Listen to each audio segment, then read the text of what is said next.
Thank you. For the next item, as we're kicking off a brand new school year, wanted to bring forward a reminder of our division strategic plan and take a look at our key metrics and give the board a preview of what to expect throughout this school year as far as updates for the strategic plan and key metrics. And if you will pardon us one moment while we get the right presentation up, it seems like we might have a technical difficulty.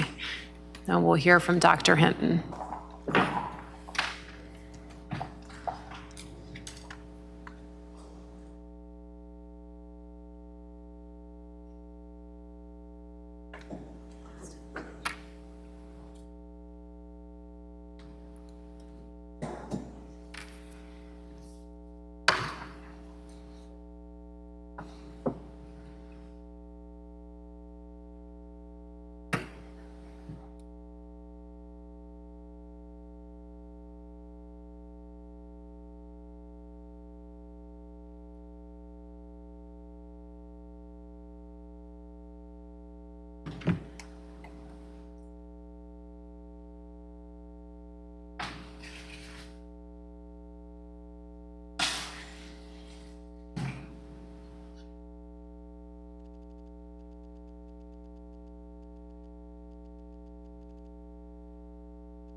Good afternoon, Madam Chair, members of the board, and Dr. Cashwell. This afternoon, we'd like to provide you with a brief outline of the reporting schedule for Destination 2025 this school year.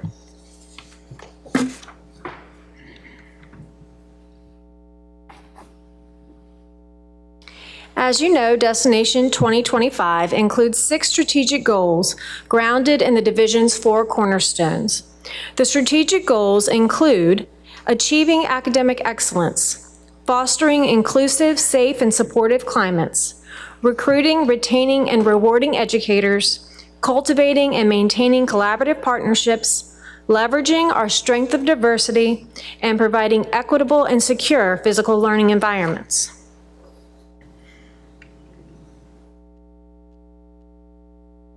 Each goal is supported by student-centered objectives that will be accomplished through implementation drivers. Implementation drivers detail the actions that the school division will take to achieve the goals. Key performance metrics have been identified for each goal that are used to measure and report on the division's progress.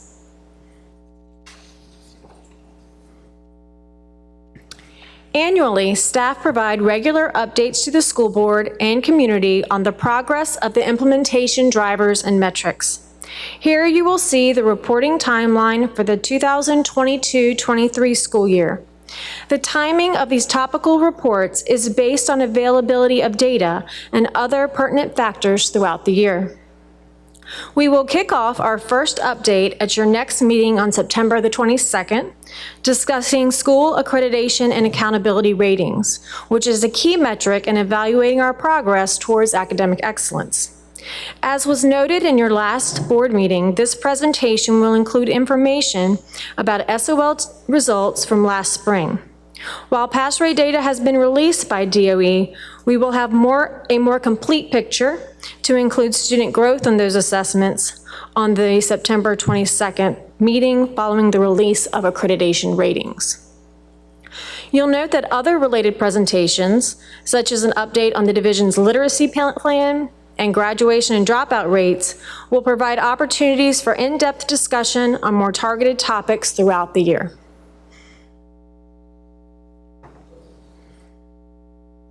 As updates are shared, the Destination 2025 website will be updated. The website allows community members to drill down into specific goals. Once on the goal site, community members can read an overview of the goal and review the associated key performance metrics. Further down, users can drill into the plan objectives and view video updates, as well as metric data on specific implementation drivers. This website will be updated after each school board presentation on Destination 2025. And at this time, I'm happy to answer any questions. Thank you so much, Dr. Hinton. I will start to my right with Reverend Cooper. Thank you, Madam Chair. No questions time. Thank you, Dr. Kenton. Ms. Kinsella. Yeah, I just have a few questions.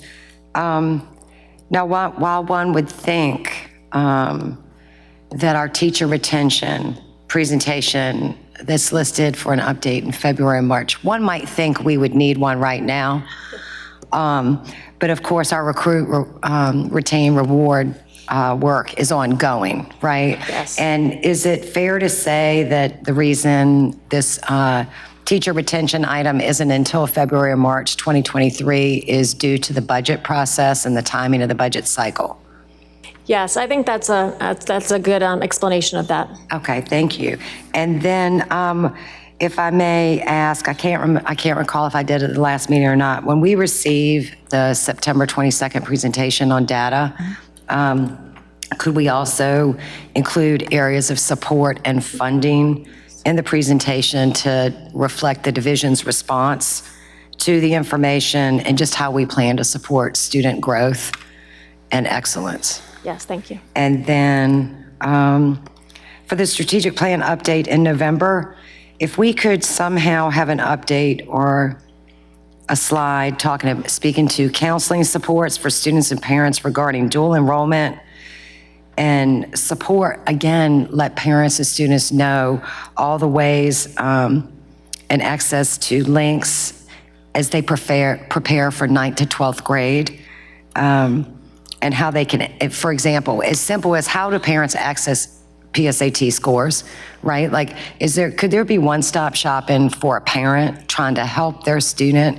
Because I know even though I've been through this process personally before going to college, and even as a board member, I realize I don't know the information I need to know.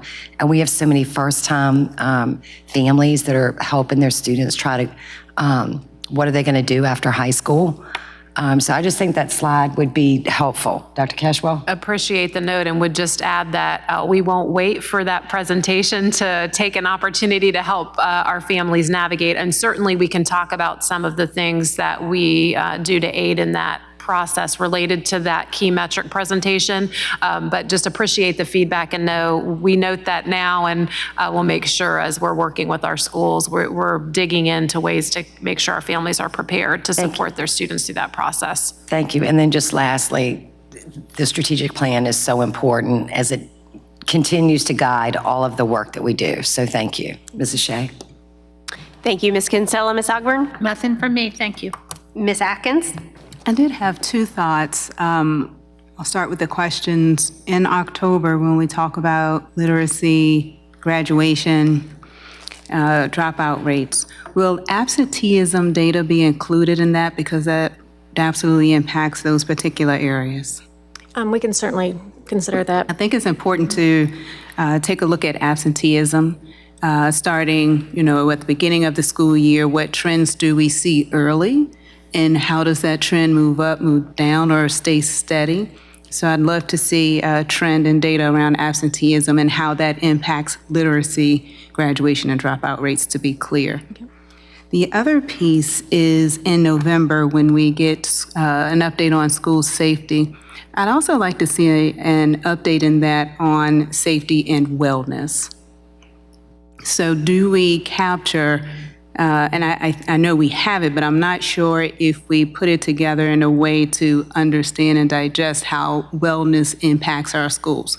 So, for example, how many ill employees do we have over time? How many ill children do we have over time? And if we could see that data on how many ill staff and students we have, and then you look at absenteeism rates, I think it's all connected in our graduation, dropout, and literacy rates. So I'd love to see the safety, but I'd like to see, the component of wellness attached to that. So those are the only two thoughts that I have and wanted to share. Thank you. Thank you, Ms. Atkins. I just want to thank you for this timeline. I think it's It's really helpful. It's really helpful to see it clearly laid out, and also to show our public that all of these topics are important to us and they're continuously being worked on. So just because we don't have a presentation on it at every single board meeting, if we have presentations on all of these at every meeting, we would be here all the time and not able to do the actual work. So all of these are things that are important to us and they're continuously being worked on. And so for us as board members, as well as our community, to see kind of the timeline on when they're coming, I think shows that those priorities. So I appreciate that timeline. Second of all, I want to thank your team as well as Ms. Cox's team for really working on the website and how accessible and clear the strategic plan has gotten to be. Talking with board members in other districts, they're either without a strategic plan or it just really isn't accessible or clear to both staff and community. And I think we've come a long way on that. So I just want to commend you and our communications team on that. And then lastly, just a point of clarity. I know you said this, but I just want to pull this piece out in terms of the accreditation, just to reiterate that the reason we're waiting until the September 22nd is because we don't have all of the information yet for the state. We kind of have some raw data, but we do not have things like growth measures and that sort of thing. So that data is forthcoming. So we're not ignoring it. We're already, I would say your team's already processing and looking at that data, correct? Yes.